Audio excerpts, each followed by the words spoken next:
ng mga bagay. Patient lang po, pupunta tayo dyan para masagot natin.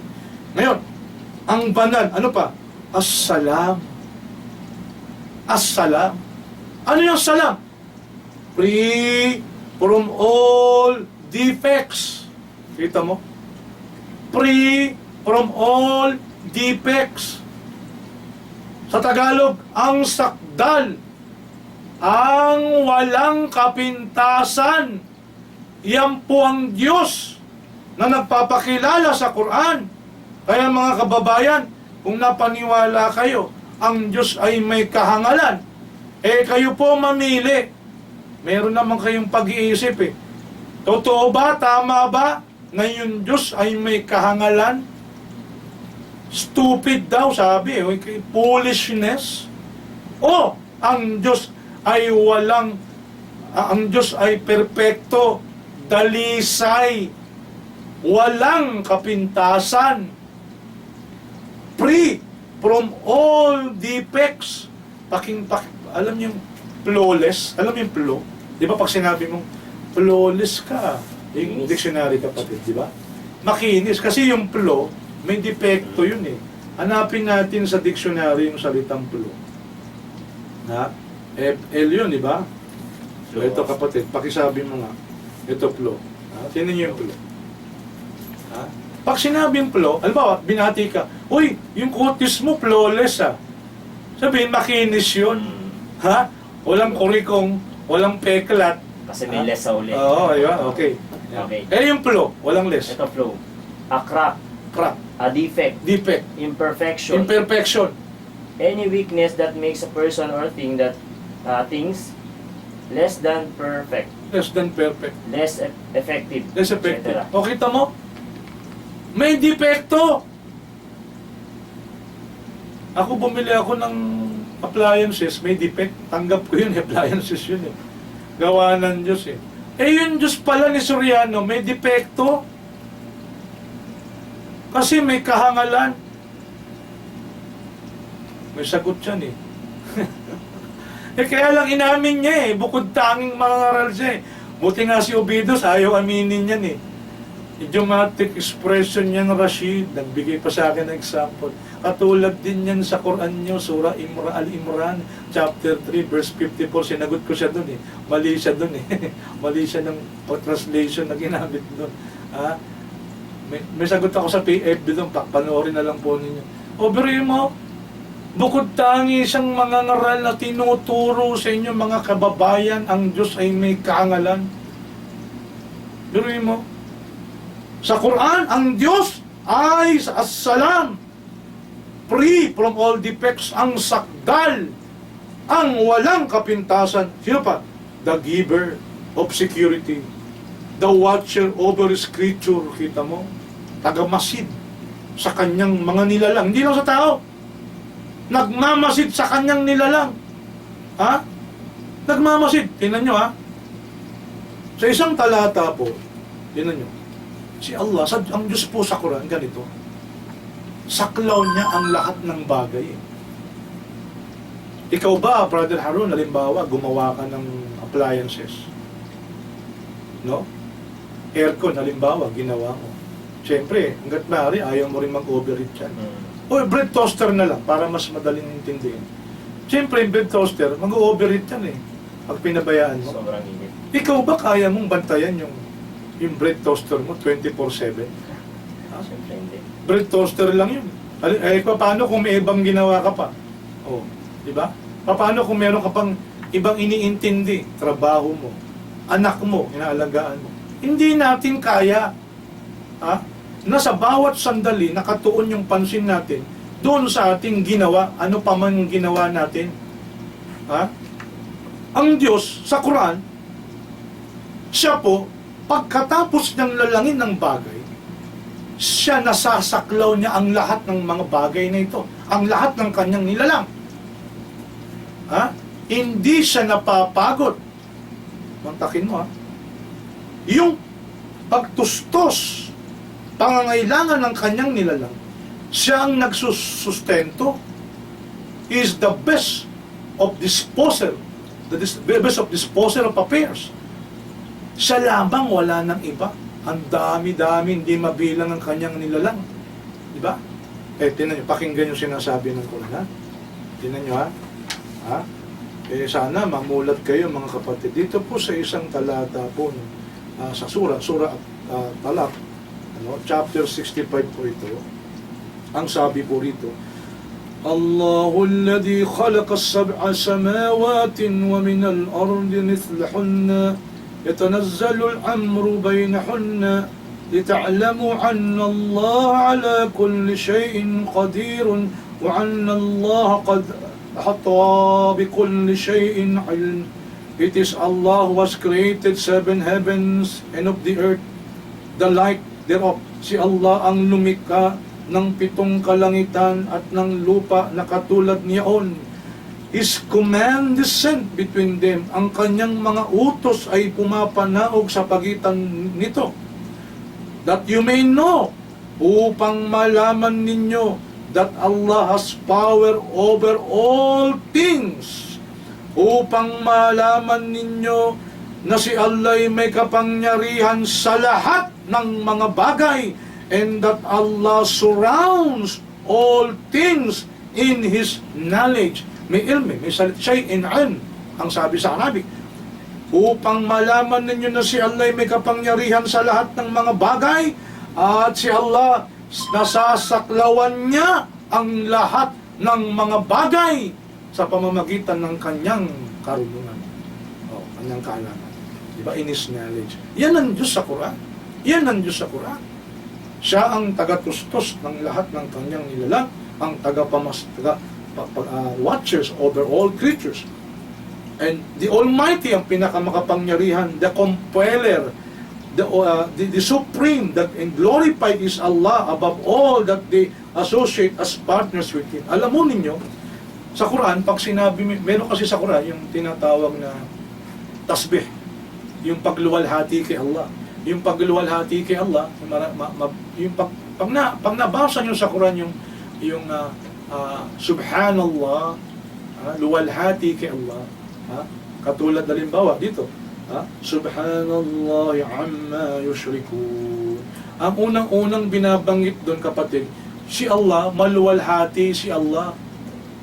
Tapos negation yun kaagad, pagtatanggi, pagtutol sa mga depektong sinasabi ng mga tao patungkol kay Allah. Yun ang tinuro sa atin ng Quran eh. Kaya nga tayo subhanallah, pag medyo nakakarinig tayo ng hindi maganda na patungkol sa Diyos, patungkol kay Allah, subhanallah, luwalhati kay Allah. He is free from all defects that you are uttering. Yung sinasabi mo sa Diyos, siya ay malaya dyan. He is free from all what you uttered. O ano man ang sinasabi mo, luwalhati sa Kanya. Siya ay mas mataas. Glorified is Allah. High is He above all that they associate as partners with Him. Siya si Allah, the Creator, the Inventor of all things, the Bestower of forms, tagahubog ng ating itsura. To Him belong the best name, and that is in the heavens, all that is in the heavens and the earth, glorify Him, and He is the Almighty, the All-Wise. Ang ganda ng katangian, napakaganda, ang ganda-ganda ng katangian ng Diyos, ayon sa Quran. Siya po ay perfecto, siya po ay as-salam, siya po ay free from all defects, siya po ay ang sakdal, ang walang kapintasan. Sana makatulong sa inyo to. Ngayon, tandaan ninyo tinututulan natin ang Diyos ay may kahangalan. Ngayon, tinip ko naman yung sinabi niya eh. Isa sa mga sinabi niya ay isa din daw sa mga hindi kayang gawin ng Diyos yung makapagsinungaling. Meron pa, magsisi. Binanggit niya yung bilang. Alam mo yung bilang, numbers. Meron dyan sa bilang, chapter 23, chapter 23, verse 19. Binanggit niya to. Ito raw isa sa mga hindi kayang gawin ng Diyos. Pupunta ho tayo dyan Kaya bang gawin lahat ng Diyos ang lahat ng bagay? Kaya ba ni Allah gawin ang lahat ng bagay? Pupunta tayo sa Quran. Kasi yun ang kanyang premise, bro mo. Ang sabi niya, hindi raw kayang gawin lahat ng Diyos, gagawin ang lahat ng bagay. May mga bagay na hindi siya kayang gawin. Katulad nito, ito, try mo, chapter 23, verse 19. Una, sinabi niya, hindi makapagsisinungaling. Pangalawa, tuloy. Okay. Chapter 23, verse 19. 19. Ang Diyos ay hindi tao na magsisinungaling, ni anak ng tao na magsisisi. Okay lang, kapatid. Yan naman, para nga pala sa mga taong nagsasabi, ang Diyos tao na, Diyos pa. Tinan mo, ang Diyos ay hindi tao, ni anak ng tao. Alam nyo, si Kristo, anak ng tao, kung tawagin sa Biblia. Ilalabas ang Diyos, hindi rin anak ng tao, kaya maling sabihin, Diyos si Kristo talaga. Yan mo, na magsisisi, ayan, tutulan ko sa dyan. Sapagkat yan, may contradiction dyan. Sapagkat doon sa isang talata ng Biblia, Genesis 6:6, nagsisi siya. Basahin mo mga kapatid, bago tayo Sana. Genesis chapter 6, verse 6, yung unang chapter ng Bible, Genesis chapter 6, verse 6. Akin na, kapatid, ako na lang muna. Para tapos yan, papasahin po ninyo yung Genesis chapter 6, verse 6. Ang nakalagay po doon, at nagsisi ang Panginoon na nilalang niya ang tao, nilalang niya ang tao, pagkatapos sinabi niya, pinagsisisihan ko na nilalang ko pa sila. So nagsisi siya, di ba? Nagsisi siya. Ngayon, mga 15 minutos na lang tayo, kapatid. Medyo bilisan natin. Alam mo ninyo, sa Quran, halimbawa, pinapakita yung pagiging perpekto ng Diyos. Kasi nandun kagad yung luwalhati sa Kanya. Alam mo, kumanto Kung ang Quran, kapag nababasa mo yung salitang glorify, yung kasi ang translation sa English, mabigit tayo ng halimbawa. Dito sa isang surah, sa chapter 64 halimbawa, luwalhati, yung Surah Al-Mulk, chapter 67, pakinggan po ninyo. Tabarakalladhi biyadihil mulku wa huwa ala kulli shay'in qadir. Blessed is He whose hand is the dominion and is able to do all things. Isa ho yan, no? So, luwalhati sa Kanya, sa Kanyang mga kamay, ang lahat ng karyan. At dito sa isang talata ng Tagabon, chapter 64, mababasa mo rin po dito yung tungkol sa pagluwalhati. Kapag nakabasa kayo ng salitang luwalhati sa Tagalog, o glorify sa English, ito po'y tumutukoy sa pagiging perpekto ni Allah. Negations of all the blasphemy, yung pagiging mababang turing nila na may kinalaman sa katangian ni Allah subhanahu wa ta'ala. Yan po'y mabasa po niyo sa chapter 64 verse 1. Ano man ang nasa mga langit at nasa mga lupa ay lumuluwalhati kay Allah. So yan po, yung tinatawag nating pagluwalhati kay Allah, which negates the defects, sapagkat wala naman po siyang depekto.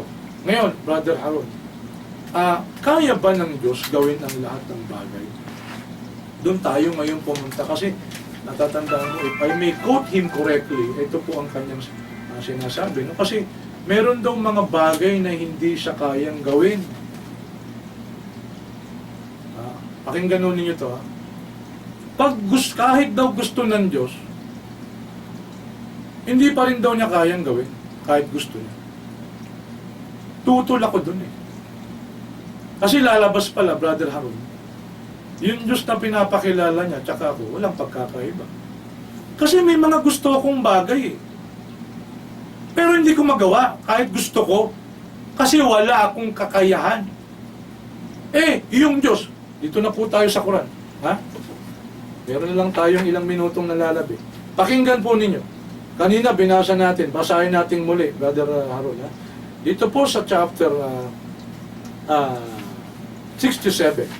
Surah Al-Mulk, the dominion, ang kaharian. Tabarakalladhi biyadihil mulku wa huwa ala kulli shay'in qadir. Blessed is He in whose hand is the dominion, and He is able to do all things. Kita mo, Brother Haron?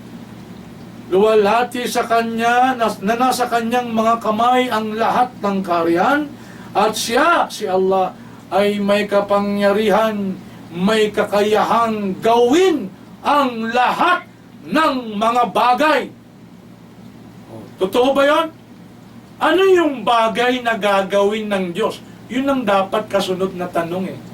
Huwag mong ipagawa sa Diyos yung gusto mo. Kaya pala nandun siya sa premise na na hindi pala kaya niyang gawin. Kasi may mga presentation siyang ganito, Brother Haron. O sige nga, kung kaya ng Diyos, sige nga, pumunta nga ngayon ng Diyos sa harapan ko.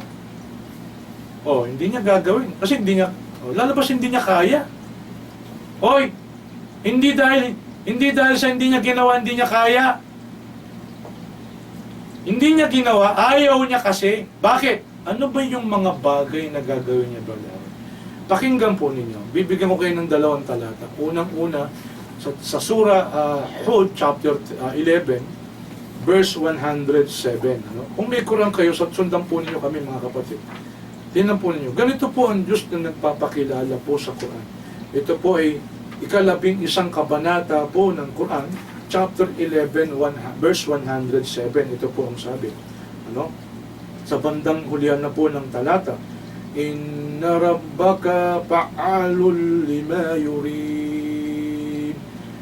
Your Lord, verily your Lord is the doer of whatsoever He intends. Katotohanan, ang iyong Panginoon ang tagapaggawa ng mga bagay ng anumang kanyang naisin.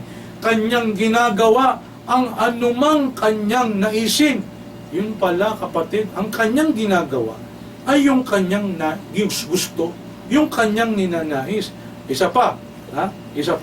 Sa isang talata po, sa isang aya po, chapter 110 ng Quran. Pakinggan po ninyo. Dito po sa hanapin natin, kapatid. Meron pang isinabi ang Quran patungkol dyan. Na kung saan ang Diyos nagpapakilala, He is the doer of whatever He intends. Yung pala naman ang kanyang ginagawa, kapatid. Ang ginagawa ng Diyos, kung ano yung kanyang nais gawin. Sabi niya pa dito sa isang talata, Wahuwal Ghafurur Wadud. Surah Al-Buruj, chapter 85, verse 14, 15, and 16. Tandaan po ninyo.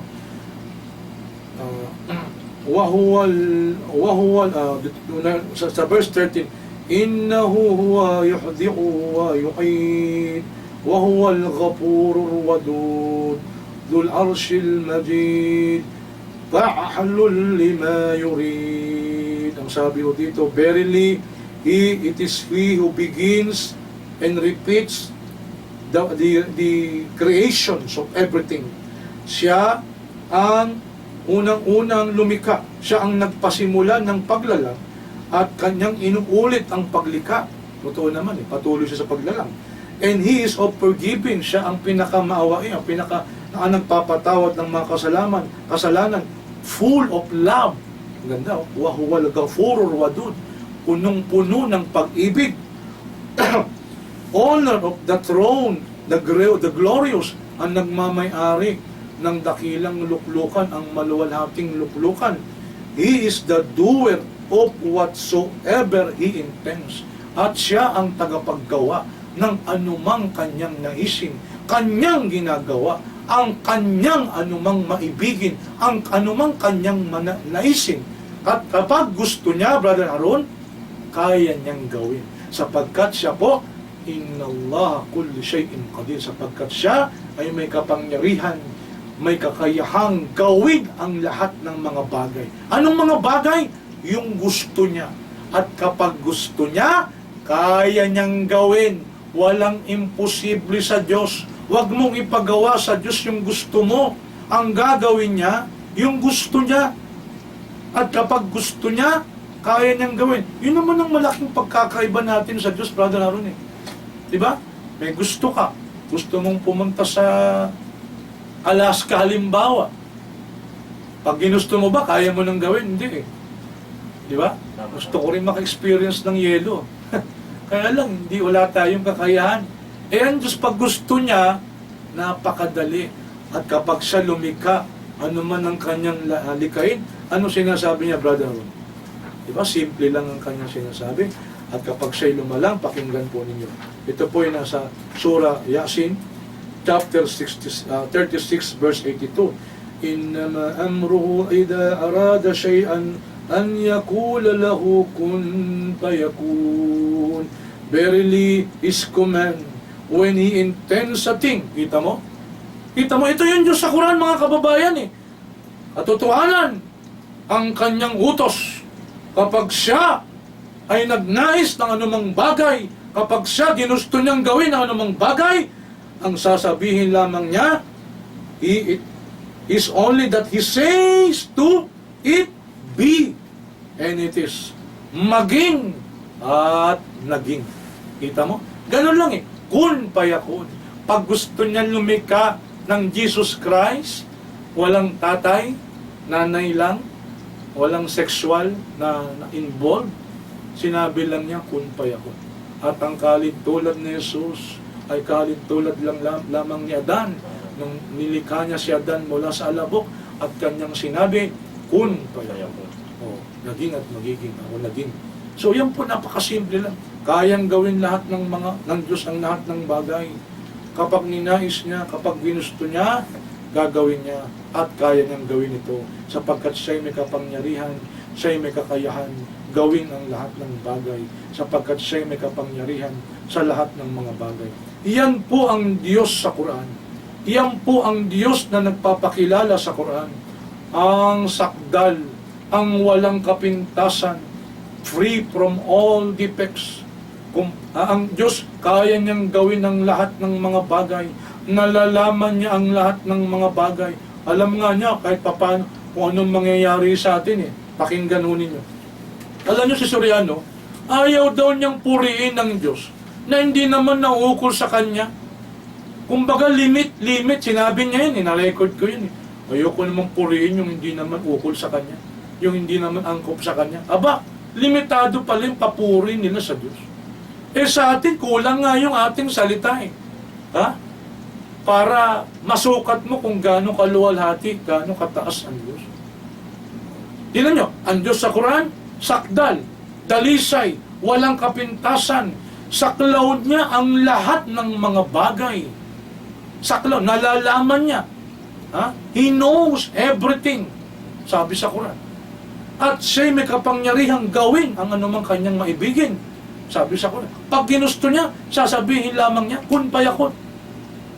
At hindi lang yan, alam niya kung ano ang nangyari sa atin at kung ano ang mangyayari sa atin. Ang sabi ho dito sa Quran, ano po? Man dalladhi yashfa'u indahu illa bi'idni ya'lamu ma bayna aydihim wa ma khalfahum. Yan po yung nasa Ayatul Kursi. Ha? Alam niya kung ano ang nangyari sa kanila, sa atin, sa tao. At alam niya kung ano ang mangyayari sa kanila. O kita mo? Pinapakilaman ba niya yung ating free will? Sayang, wala na tayong oras eh. Wala tayong masyadong oras. Hindi po. May free will po tayo. Ipinagpauna po niyan eh. Kung sino man ang gusto mapatnubayan, eh mapatnubayan. Eh, may free will po tayo. Pero alam niya, siya na nagbigay ng free will natin, alam niya kung paano natin ito gagamitin. In His what? Siya po omniscience, all-knowing. Kung paano niya nalalaman na yung paggamit natin ng choice of free, o free of choice, o free will, eh huwag mo nang pakialaman. Hindi mo na matatarok yun. Diyan sumimplang si Kaeli. Hindi lahat ng bagay alam ng Diyos. Hindi niya alam kung paano gagamitin ng ating free will. Ha? Ganun lang sabi niya eh. May binasa sa Kawikaan eh. Hintayin natin siya, basahin niya ulit yun. Papaliwanag ko natin. Ha? Minsan naman kalimutan niyo muna yung pagiging panatiko niyo kay Kaeli. Kasi napapansin ko talagang panatiko po yung kanyang mga napaniwala ho eh. Yes. Diba? Minsan no, i-consider po nyo itong sinasabi ho namin na narinig po ninyo mula sa Quran. Kayo pong mamili. Yung Diyos na hindi niya kayang gawin ang lahat ng bagay. Therefore, katulad din natin pala ang Diyos na pinapakilala ni Kael Soriano. Yung Diyos na hindi niya alam ang lahat ng bagay. Yung Diyos na may puwet. Yung Diyos na may kahangalan, foolishness, fool, stupid, law, depekto, defects.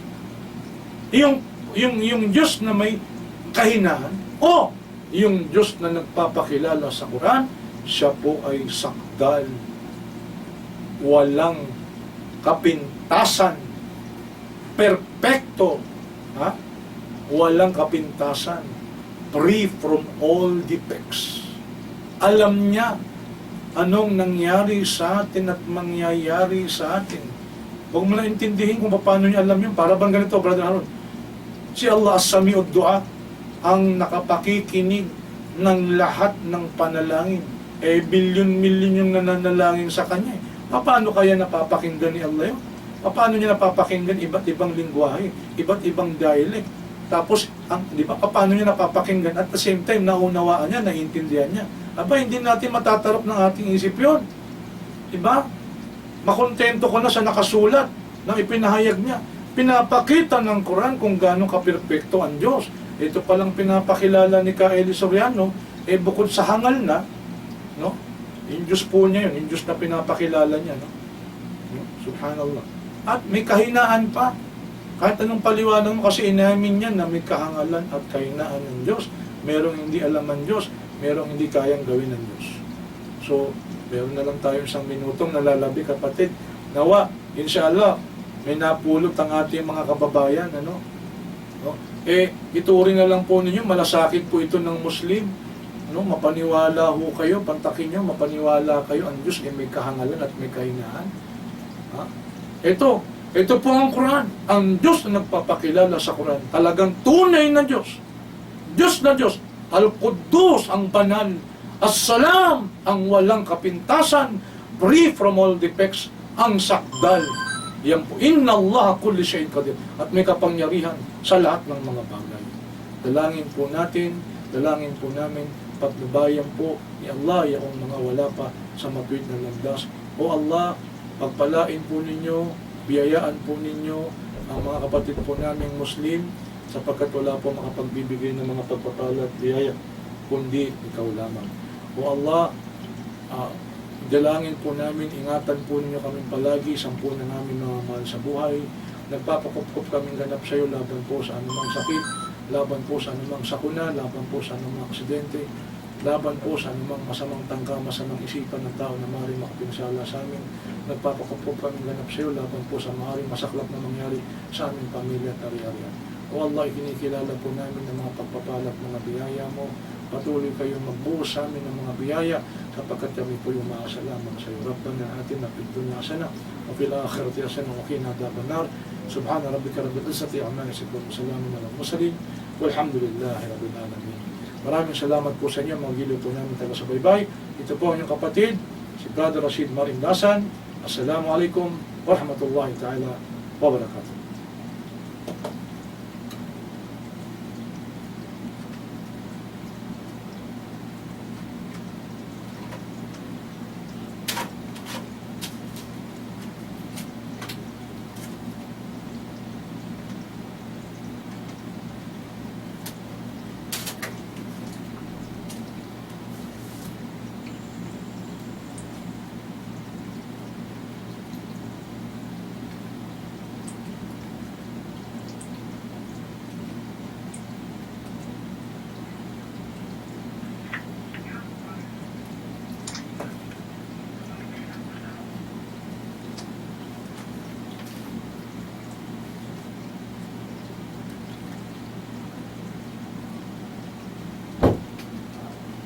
Po.